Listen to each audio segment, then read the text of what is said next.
Hello students, कैसे हो आप सभी। आज मैं आपके YouTube channel easy bio teach पर लेके आई हूँ गुरु जम्भेश्वर यूनिवर्सिटी की तरफ से जूलॉजी का जो एडमिशन होना है, अभी जूलॉजी का जो एंट्रेंस एग्ज़ाम होना है उसके रिगार्डिंग अपडेट। आज हम जो बात करेंगे वो यहाँ पे कंप्लीट जूलॉजी के लिए बात करेंगे और बॉटनी के लिए बात करेंगे, यानी कि एंट्रेंस एग्ज़ाम का सिलेबस क्या रहने वाला है, कितनी सीट्स हैं यूनिवर्सिटी के अंदर, एग्ज़ाम के लिए एप्लीकेशन फॉर्म कब से भरने शुरू होंगे, उसकी लास्ट डेट क्या है और एप्लीकेशन फ़ीस कितनी रहने वाली है और क्या क्या फैसिलिटीज़ आपको वहाँ पे प्रोवाइड की जाएगी। आज हम ये सब यहाँ पे डिस्कस करेंगे डिटेल के अंदर। तो सबसे पहले जो हमारी गुरु जम्भेश्वर यूनिवर्सिटी है वो हिसार के अंदर है, और जो जूलॉजी का और जो बॉटनी का कोर्स है वो अभी नया इंट्रोड्यूस किया गया है। वहाँ पे 2 साल से ही वहाँ पे जूलॉजी का एंट्रेंस टेस्ट होने लगा है, यानी कि 2024 में सबसे पहले वहाँ पे जूलॉजी और बॉटनी के लिए क्या हुआ था, एंट्रेंस टेस्ट हुआ था। अब 2005 में ये सेकंड टाइम है जब जूलॉजी और बॉटनी के लिए वहाँ पे एंट्रेंस टेस्ट होगा। तो यहाँ पे हम बात करते हैं एमएससी बॉटनी और एमएससी जूलॉजी की। तो जो एमएससी बॉटनी और एमएससी जूलॉजी हैं उनके अंदर यहाँ पे 55 सीट्स हैं। तो यहाँ पे जो नंबर ऑफ़ सीट्स हैं वो 50-50 हैं दोनों कोर्सेज़ के अंदर। 2 सीट्स यहाँ पे जो सिंगल गर्ल चाइल्ड है हरियाणा के अंदर उनके लिए यहाँ पे रिज़र्व होती है। 1 सीट यहाँ पे जो कैंडिडेट हैं नॉर्थ ईस्ट कैंडिडेट उनके लिए रिज़र्व होती है। 1 सीट उनके लिए रिज़र्व होती है यहाँ पे जो कि यहाँ पे क्या है, परमानेंट एम्प्लॉय हैं जीजेयू के अंदर, उनके लिए क्या होती है, उनके बेटे या फिर बेटी के लिए 1 सीट रिज़र्व होती है। और 1 सीट यहाँ पे कश्मीरी माइग्रेंट स्टूडेंट्स के लिए रिज़र्व होती है। तो टोटल यहाँ पे 55 सीट्स हैं जूलॉजी के लिए और 55 सीट्स हैं बॉटनी के लिए। इसके बाद हम यहाँ पे बात करते हैं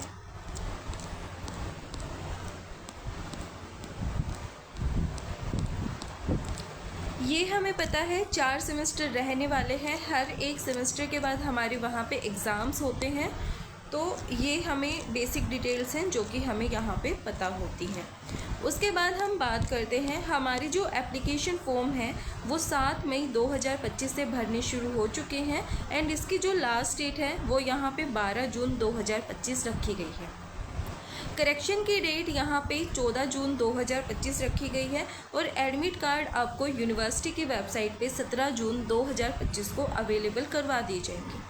उसके बाद अगर आपको यहाँ पे स्पोर्ट्स का वेटेज डालना है, एनएसएस का डालना है, तो वो 18 जून 2025 को आप डाल सकते हो।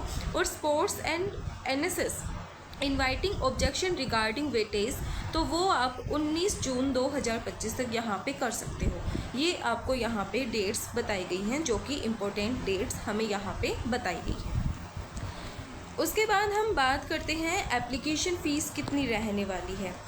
तो यहाँ पे जो हमारी एप्लीकेशन फ़ीस है वो जनरल कैंडिडेट के लिए यहाँ पे 1800 रुपये फ़ीस है, EWS कैटेगरी के लिए 900 रुपये फ़ीस है, और जो SC ST कैटेगरी हैं उनके लिए 450 रुपये फॉर्म की फ़ीस रहने वाली है। ये मैं आपको वैसे बता दिया, यहाँ पे अभी मेरे को मिल नहीं रहा कहाँ से था वो। तो ये हमारा यहाँ पे फ़ीस रहने वाली है। उसके बाद हम यहाँ पे बात करते हैं, अब मेरे से पूछा गया था कि मैम दीदी मेरे को फैसिलिटीज़ बताओ, क्या क्या वहाँ पे प्रोवाइड करेंगे, क्या क्या फैसिलिटीज़ हैं, फ़ीस क्या रहने वाली है, ये चीज़ें आज हमको यहाँ पे डिस्कस करनी है। तो आपको फैसिलिटीज़ जैसे देखो ये रहा, रजिस्ट्रेशन फ़ीस जनरल कैटेगरी के लिए 1800 रुपये है, SC category deprived SC BC category के लिए 450 रुपये है, और 900 रुपये EWS कैटेगरी के लिए फ़ीस रहने वाली है। उसके बाद हम बात करते हैं बाकी की डिटेल्स की। तो यहाँ पे जैसे कि जो जूलॉजी का डिपार्टमेंट है उसकी जो क्लासेस हैं वो बायो एंड नैनोटेक के अंदर ही लगती हैं। उसका अभी नाम जो डिपार्टमेंट है हमारे टाइम पे उसका नाम था बायो एंड नैनो टेक्नोलॉजी, अभी डिपार्टमेंट का नाम चेंज करके कर दिया डिपार्टमेंट ऑफ बायोटेक्नोलॉजी। तो जूलॉजी और बॉटनी की जो क्लासेस हैं उसी डिपार्टमेंट के अंदर लगती हैं।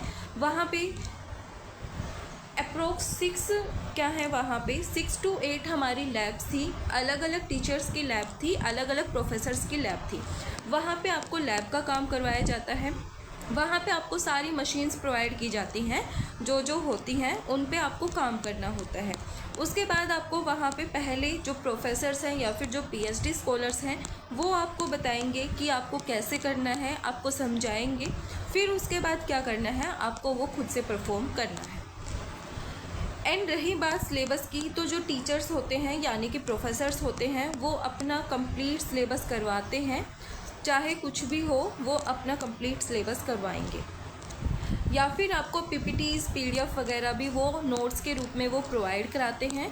तो ऐसा कोई ये इशू नहीं है कि हमें नोट्स नहीं मिलेंगे या नहीं मिलेंगे। हाँ, हो सकता है एक आध यूनिट का हो गया या फिर एक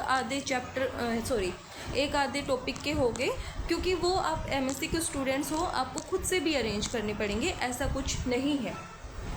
फिर ये थी हमारी डिपार्टमेंट की बात। उसके बाद हम यहाँ पे बात करते हैं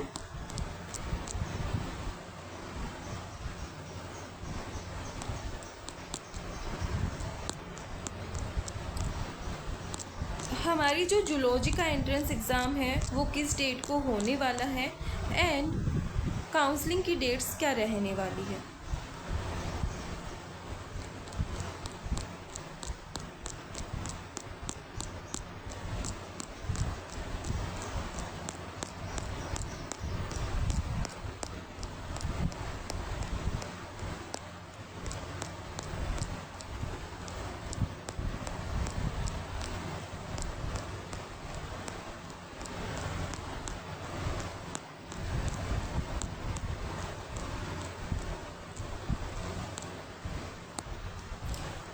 अब हम बात करते हैं जूलॉजी का एंट्रेंस एग्ज़ाम कब होने वाला है।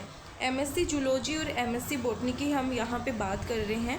तो जो एमएससी जूलॉजी का एंट्रेंस एग्ज़ाम है वो आपका यहाँ पे 4 जुलाई 2025 को होगा, जिसकी टाइमिंग 3 बजे से 4:30 बजे तक की रखी गई है। एंट्रेंस टेस्ट का जो रिज़ल्ट है वो आपका 5 जुलाई तक डिस्प्ले कर दिया जाएगा।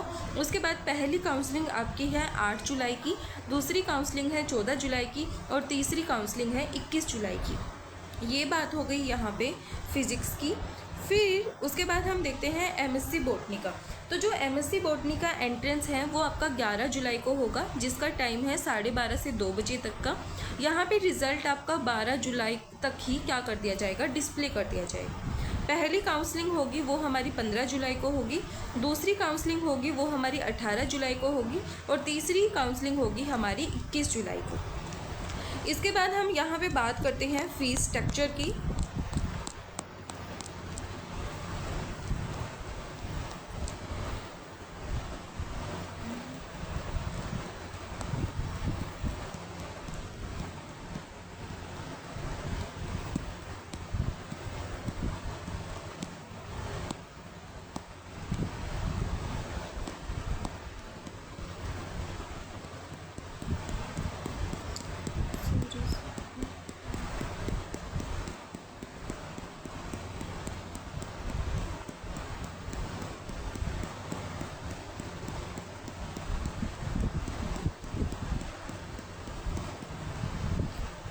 यहाँ पे जो हमारा फ़ीस स्ट्रक्चर है एमएससी बॉटनी के लिए और एमएससी जूलॉजी के लिए, जितने भी जो मास्टर्स के यहाँ पे दे रखे हैं हमारे, उनके लिए जो फ़ीस है हमारी, all MSc except MSc biotechnology DBT government of India sponsored and MSc computer science को छोड़ के जितने भी एमएससी हैं उनका यहाँ पे जो टोटल फ़ीस है वो 50,000 रुपीज़ रहने वाली है।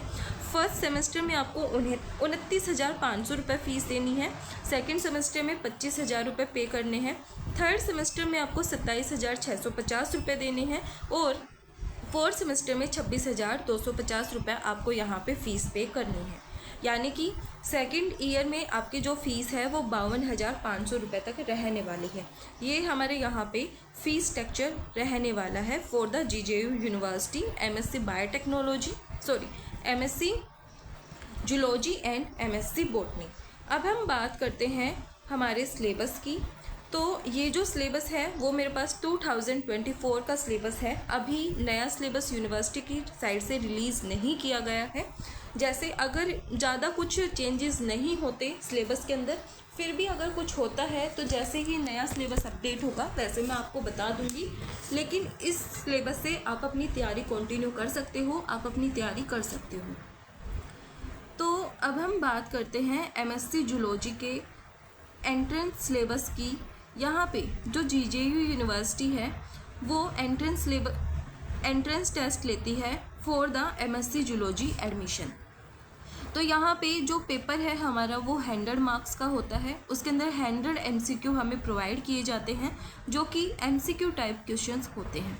हर एक क्वेश्चन 1 मार्क्स का होता है और हमें यहाँ पे 1.5 घंटे का टाइम मिलता है एंट्रेंस एग्ज़ाम के लिए। यहाँ पे कोई भी नेगेटिव मार्किंग नहीं होती। अब हम बात करते हैं सिलेबस की। तो यहाँ पे हमारे सिलेबस के अंदर टोटल 5 यूनिट दी गई है। पहली है life and diversity of non coordinates जो कि हमारी 20 मार्क्स की रहने वाली है।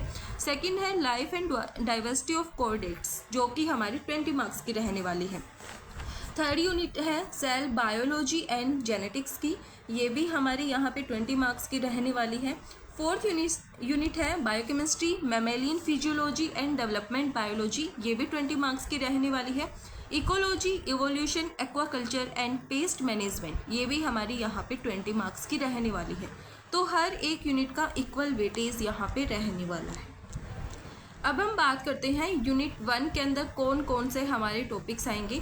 सबसे पहला जो हमारा फाइलम है वो है प्रोटोजोआ, जिसके अंदर हमें यहाँ पे उसके general characteristics, classification, biodiversity, economic importance, Plasmodium की टाइप स्टडी, पैरासिटिक प्रोटोजोन्स, उनकी लाइफ हिस्ट्री, इन्फेक्शन मतलब मोड ऑफ इन्फेक्शन क्या है, एंटमीबा हिस्टोलोटिका की यहाँ पे पैथोजेनिसिटी बतानी है हमें, ट्रेपेनोसोमा की बतानी है, लेशमानिया की बतानी है और जियार्डिया की हमें बतानी है। ये करना है हमें प्रोटोजोआ के अंदर। फिर आता है पोरीफेरा के अंदर। पोरीफेरा के अंदर वहीं सेम हमें general characteristic, classifications, biodiversity, economic importance, type study करनी है साइकन्स की। तो ये जो टॉपिक है वो इम्पोर्टेंट टॉपिक है एंड यहाँ से मोस्टली क्वेश्चंस पूछे जाएंगे। कैनाल सिस्टम करना है स्पंजिस के अंदर, स्पिक्यूल्स पढ़ने हैं स्पंजिस के अंदर। थर्ड फाइलम है सिलेंट्रेटा, यहाँ पे भी आपको जनरल कैरेक्टरिस्टिक और क्लासिफिकेशन तो हर एक के अंदर करने हैं। टाइप स्टडी करनी है ओबेलिया की, कोरल्स एंड कोरल रीफ पढ़ने हैं, पॉलीमॉर्फिज्म पढ़ना है सिफोनोफोर्स के अंदर। फोर्थ जो हमारा फाइलम है वो है हेलमिन्स का। यहाँ पे आपको टाइप स्टडी पढ़नी है फैशियोला हेपेटिका की आपको टाइप स्टडी पढ़नी है।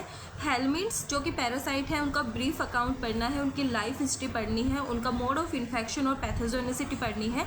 जैसे कि बुचेरिया ब्रैनकफ्टी हो गया, एनसाइक्लोस्टोमा हो गया, स्काइस्टोमा हो गया, इन सब के अंदर आपको उसकी क्या पढ़नी है, इन्फेक्शन और पैथोजेनिसिटी पढ़नी है। फिफ्थ जो हमारा फाइलम है वो है एनिलिडा। यहाँ पे आपको अर्थवॉर्म के बारे में पढ़ना है।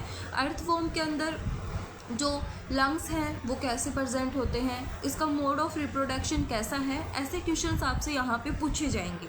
फिर मेटामॉर्फिज्म पढ़ना है एनिलिडा के अंदर, ट्रोकोफोर लार्वा के बारे में पढ़ना है।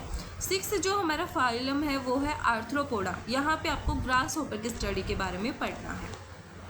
सेवन्थ फाइलम है मोलुस्का जिसको हम बोलते हैं, यहाँ पे आपको पाइला की स्टडी करनी है। टोर्जन और डिटोर्जन पढ़ना है आपको गैस्ट्रोपोडा के अंदर। रेस्पिरेशन एंड फूड के बारे में यहाँ पे पढ़ना है। एट्थ जो हमारा फाइलम है वो है इकाइनोडर्मेटा, यहाँ पे आपको एस्टेरिस यानी कि सी स्टार के बारे में पढ़ना है, इकाइनोडर्मा लार्वा के बारे में पढ़ना है और एज टोटल लैंट्रम के बारे में आपको यहाँ पे पढ़ना है।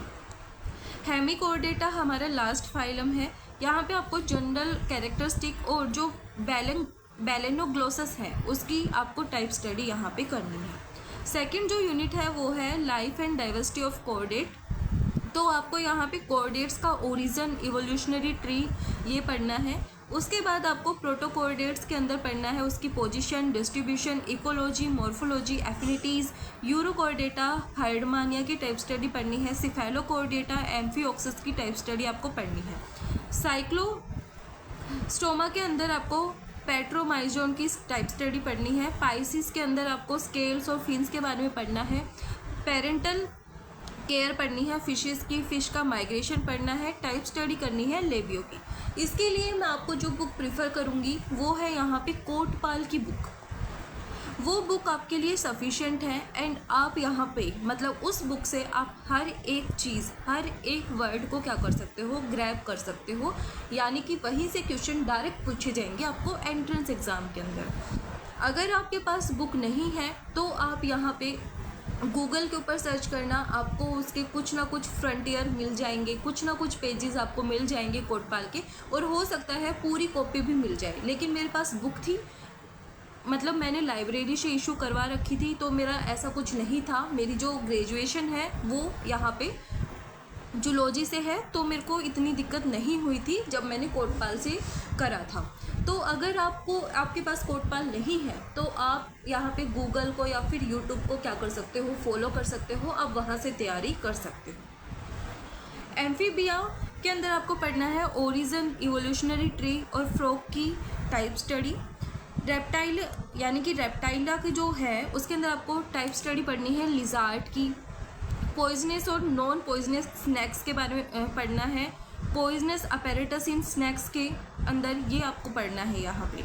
एव्स के अंदर आपको पिजन की टाइप स्टडी करना है, फ्लाइट अडेप्टेशन करना है, प्रिंसिपल्स पढ़ने हैं, माइग्रेशन पढ़ना है बर्ड्स के अंदर। लास्ट जो फाइलम है वो है मैमेलियन। यहाँ पे आपको रैट की टाइप स्टडी पढ़नी है। यहाँ पे पूछा जाता है कि रैट को ही आप क्यों पढ़ते हो, तो एक तो वो छोटा होता है, उसके जो ऑर्गन्स हैं वो सिमिलर होते हैं, ह्यूमन से मिलते जुलते होते हैं, थोड़ा सा फ़र्क होता है। ये सब चीज़ें आपसे वहाँ पे पूछी जाएंगी, थोड़ा बहुत क्वेश्चन को घुमा के, या फिर उसका जो ऑर्गन्स है उसके बारे में आपसे पूछा जाता है। तो अडप्टिव रेडिएशंस ऑफ मैमल डेंटिशंस, ये सब आपसे पूछा जाएगा वहाँ पे। मेनली जो आपका पोर्शन है वो टाइप स्टडी का है, टाइप स्टडी से ही आपसे ज़्यादा क्वेश्चन पूछे जाएंगे। फिर आता है सेल बायोलॉजी एंड जेनेटिक्स का। यहाँ पे आपको different cell organelles of animal cell, उसके क्या पढ़ने हैं, अल्ट्रा स्ट्रक्चर पढ़ने हैं। प्लाज्मा मेम्ब्रेन के बारे में पढ़ना है। यहाँ पे आप लाइफ साइंस की बुक को क्या कर सकते हो, प्रीफर कर सकते हो। जो लाइफ साइंस की बुक है पाथफाइंडर की, उसके अंदर से आप पढ़ सकते हो, आपका एंट्रेंस आराम से क्लियर हो जाएगा। एंडोप्लाज्मिक रेटिकुलम के बारे में पढ़ना है, गोल्जी अपैरेटस के बारे में पढ़ना है, राइबोसोम के बारे में आपको पढ़ना है, लाइसोसोम के बारे में पढ़ना है, माइटोकॉन्ड्रिया के बारे में पढ़ना है, साइटोस्केलेटन के बारे में आपको पढ़ना है, सीलिया फ्लैजिला के बारे में पढ़ना है, न्यूक्लियस का अल्ट्रा स्ट्रक्चर और उसके फंक्शंस को यहाँ पे करना है आपको, माइटोसिस और मियोसिस को करना है, कैंसर का ब्रीफ अकाउंट और उसके causes, brief account of causes of cancer आपको ये पढ़ने हैं। An elementary idea of cellular basis of immunity, ये पढ़ना है आपको। हेरिडिटी और वेरिएशन के बारे में पढ़ना है, जीन इंटरेक्शन पढ़ना है, लिंकेज और रिकॉम्बिनेशन के बारे में पढ़ना है, सेक्स डिटर्मिनेशन और उसके मैकेनिज्म के बारे में आपको पढ़ना है। ये टॉपिक्स हैं, आप देख सकते हो, और ये टॉपिक्स अगर आप पाथफाइंडर से भी करते हो तो भी आपका आराम से एंट्रेंस एग्ज़ाम यहाँ पे हो जाएगा। फिर है 4th unit biochemistry, mammalian physiology and development biology. तो यहाँ पे आपको प्रोटीन, कार्बोहाइड्रेट्स, लिपिड्स, उनकी जनरल क्लासिफिकेशन, स्ट्रक्चर, फंक्शन ये करना है। एंजाइम एक्शन का नोमेनक्लेचर, क्लासिफिकेशन, मैकेनिज्म पढ़ना है। बायोमेम्ब्रेन्स, एक्टिव पैसिव ट्रांसपोर्ट पढ़ना है। बफर्स के बारे में पढ़ना है। न्यूट्रिशन के बारे में आपको पढ़ना है, जैसे कि विटामिन हो गए, मिनरल हो गए, लिपिड्स हो गए, प्रोटीन हो गए, कार्बोहाइड्रेट्स हो गए, ये सब आपको पढ़ने हैं। मसल्स के बारे में आपको पढ़ना है, बोन्स के बारे में पढ़ना है। फिर आपको पढ़ना है सर्कुलेटरी सिस्टम के बारे में, रेस्पिरेटरी सिस्टम के बारे में, एक्सक्रीटरी सिस्टम के बारे में, न्यूरल इंटीग्रेशन के बारे में, केमिकल इंटीग्रेशन ऑफ एंडोक्राइनोलॉजी के बारे में पढ़ना है, रिप्रोडक्शन के बारे में आपको पढ़ना है। ये आपको डायरेक्ट क्वेश्चंस मिल जाएंगे जहाँ से क्वेश्चंस पूछे जाते हैं, तो आप उतना भी कर लेना सफिशिएंट है। रिप्रोडक्शन के बारे में आपको पढ़ना है। डेवलपमेंट बायोलॉजी के हिस्टोरिकल प्रोस्पेक्टिव, एम्स और उसके स्कोप्स पढ़ने हैं। ओवम और स्पर्म का जो जनरलाइज स्ट्रक्चर है मैमेलियन का, वो पढ़ना है। स्पर्मेटोजेनेसिस, oogenesis के बारे में पढ़ना है। पार्थेनोजेनेसिस क्या होता है ये आपको पढ़ना है। फ्रॉग और चिक के अंदर जो फैट में कंस्ट्रक्शन होता है, प्रोसेस होती है ब्लास्टुलेशन की, वो आपको पढ़ना है। प्राइमरी ऑर्गेनाइजेशन के बारे में आपको एलिमेंट्री नॉलेज पढ़नी है। एक्स्ट्रा एम्ब्रियोनिक मेम्ब्रेन, ये भी आप चिक और फ्रॉग के अंदर ही पढ़ते हो, तो ये आपको पढ़ने हैं। Concept of competence, determination and differentiation पढ़ना है। कॉन्सेप्ट ऑफ रीजनरेशन आपको पढ़ने हैं। मोस्टली जो टॉपिक्स हैं उनके नोट्स मेरे पास हैं, अगर आपको चाहिए तो आप मेरे को टेलीग्राम चैनल पे बोल सकते हो, मैं आपको वहाँ पे सेंड कर दूँगी जो जो टॉपिक्स मेरे पास हैं, सिर्फ उनके। फिर हम बात करते हैं यूनिट 5 की। यहाँ पे आता है इकोलॉजी, इवोल्यूशन, एक्वाकल्चर और पेस्ट मैनेजमेंट। तो यहाँ पे बेसिक कॉन्सेप्ट पढ़ना है इकोलॉजी का। फैक्टर अफेक्टिंग, वो कौन से फैक्टर हैं जो इन्वायरमेंट को अफेक्ट करते हैं, वो पढ़ना है आपको। इकोसिस्टम के बारे में पढ़ना है। बायोजियोकेमिकल साइकिल्स के बारे में पढ़ना है। Population interaction, environmental pollution, seed production, field culture, sugar cane, cotton हो गया, वीट हो गया, पेडी हो गया, इन सब के बारे में आपको पढ़ना है। तो मैं एक बार आपको दिखा देती हूँ 5th यूनिट का सिलेबस, आप ये देख सकते हो अच्छे से। फिर है यहाँ पे, और ये है हमारे यहाँ पे लास्ट। तो ये था हमारा MSc जूलॉजी का GJU यूनिवर्सिटी का सिलेबस। वीडियो पसंद आए तो लाइक, शेयर एंड सब्सक्राइब जरूर करना। Thank you.